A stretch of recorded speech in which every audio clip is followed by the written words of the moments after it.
The Bible is, without a doubt, the most influential book ever written. It's shaped civilizations, sparked philosophies, and guided the lives of billions.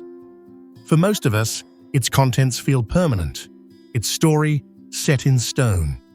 But what if the Bible we know isn't the only version out there? What if another, larger collection of sacred texts has been hiding in plain sight for centuries, offering a far more complex picture? Deep in the highlands of Ethiopia, protected by one of the world's most ancient Christian faiths, there exists a biblical canon that is both familiar and startlingly different. It includes books that were lost to the Western world for more than 1,000 years. Its pages, largely untouched by the fierce debates and edits of European history, don't just add to the story we know. They reveal a raw, majestic, and at times awe-inspiring vision of Jesus Christ that challenges the gentle, serene image many of us hold. This isn't just a different version of the book, it's a window into a different current of faith.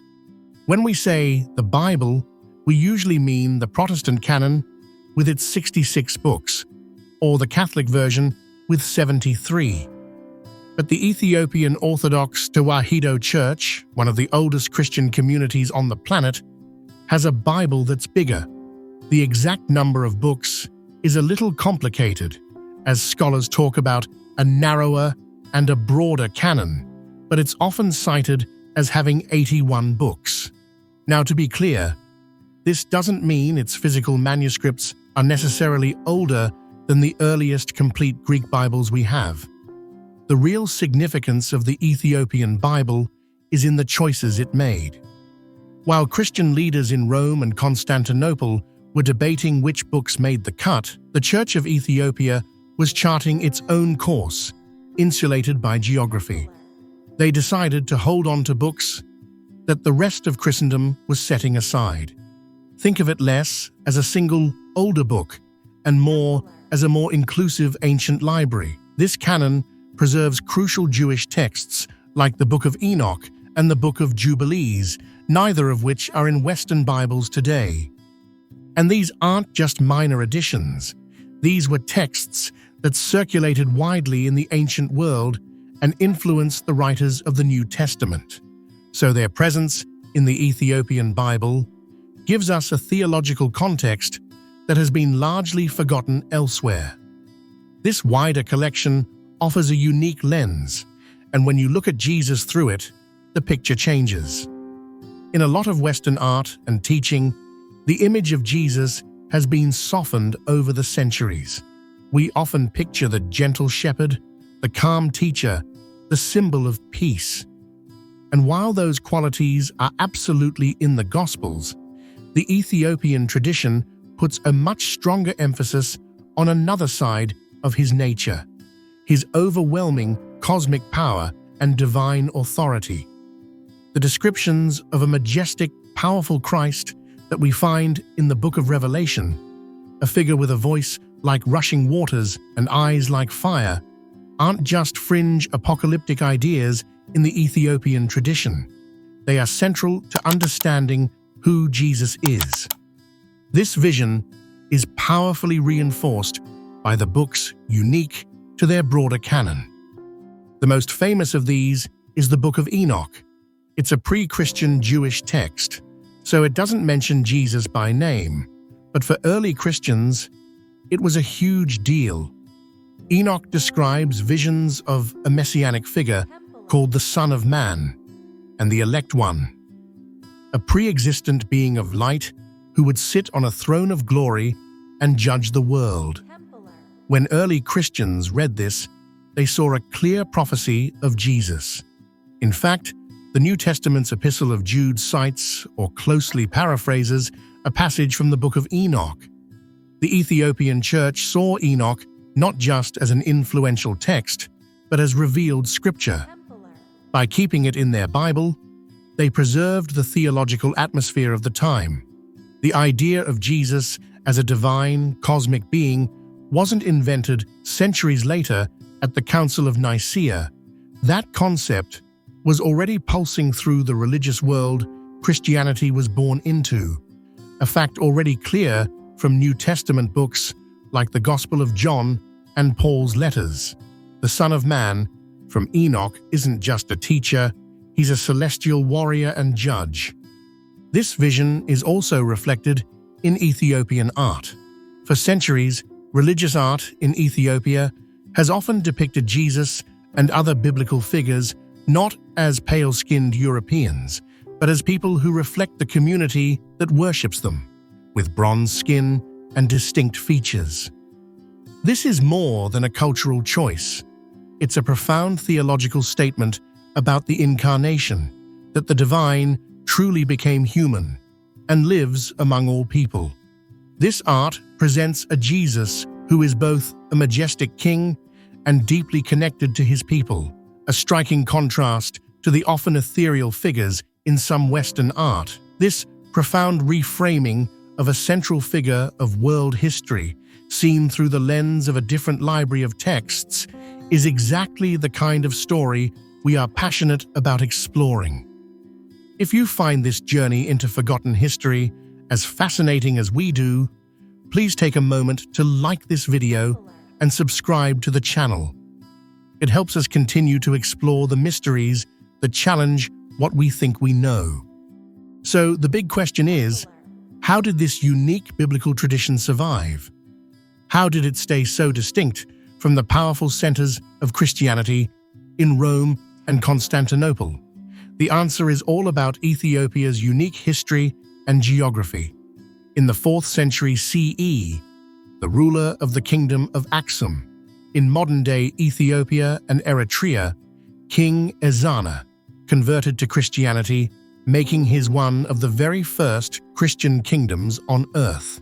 But unlike many other places where Christianity spread, Ethiopia's church was able to develop with a remarkable degree of autonomy. Its location in the mountainous highlands of the Horn of Africa gave it a layer of protection. While it was never completely cut off, it kept ties with the Coptic Church in Egypt. It was largely insulated from the intense political and theological wars that shaped European Christianity. The councils and schisms that led to the standardization of the Western canon just had less impact there.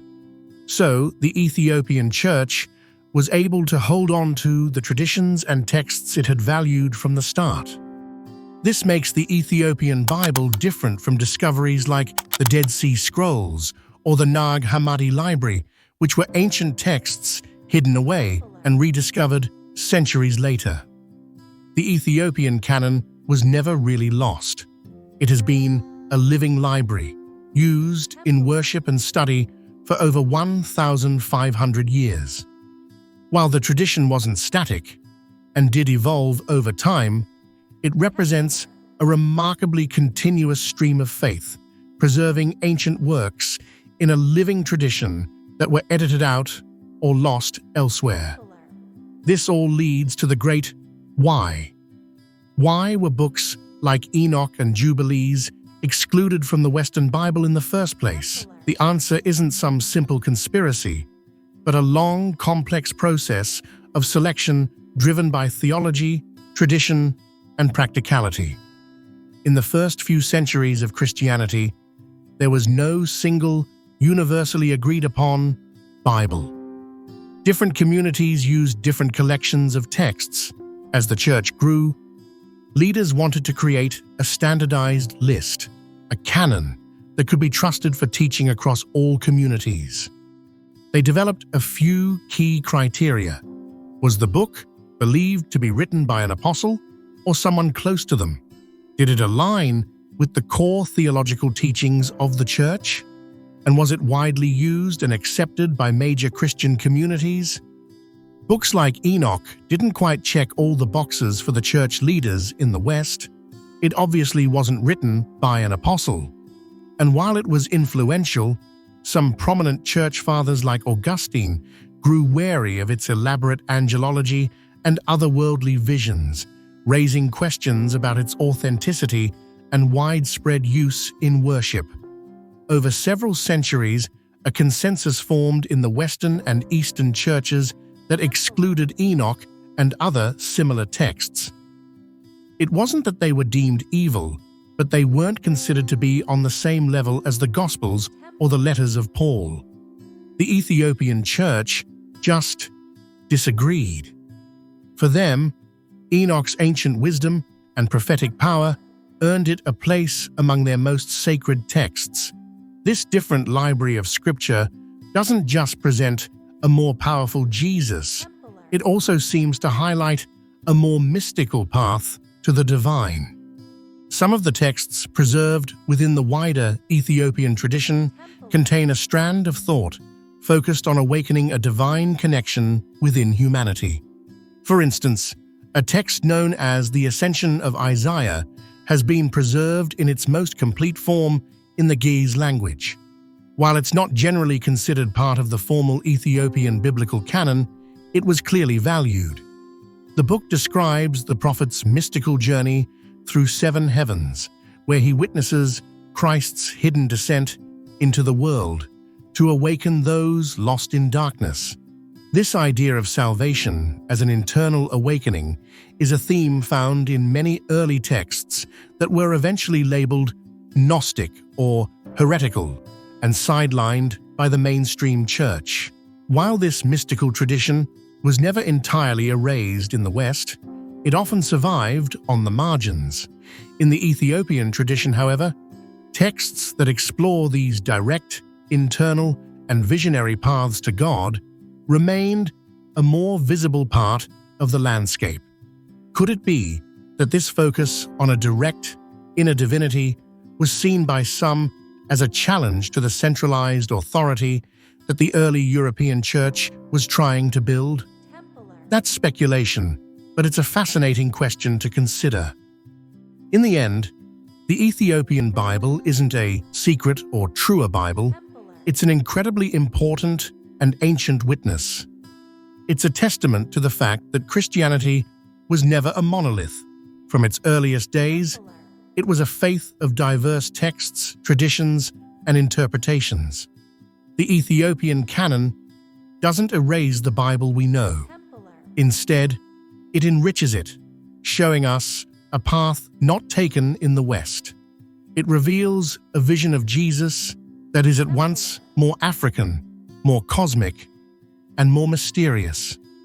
It asks us to think about what might have been set aside, not through some grand conspiracy, but simply by the choices made as the stream of history flowed in one direction instead of another. The existence of this incredible sacred library reminds us that history is never a single, clean line. It's a vast, tangled tapestry, and by exploring its forgotten threads, we might just discover that the story of our world and our place in it is far wider and more mysterious than we ever imagined. What else remains hidden, not buried in sand, but living and breathing right in plain sight? This book is your beginner's guide to understanding Scripture. Find peace, build relationships, and discover purpose in today's world. Ready to decode the Bible? Find Bible Decoded available on Amazon now. If this content blesses you and you'd like to support our mission, you can buy me a coffee or give a super thanks. Every contribution helps us create more content to inspire and uplift others. Make sure to subscribe so you don't miss out on my future videos.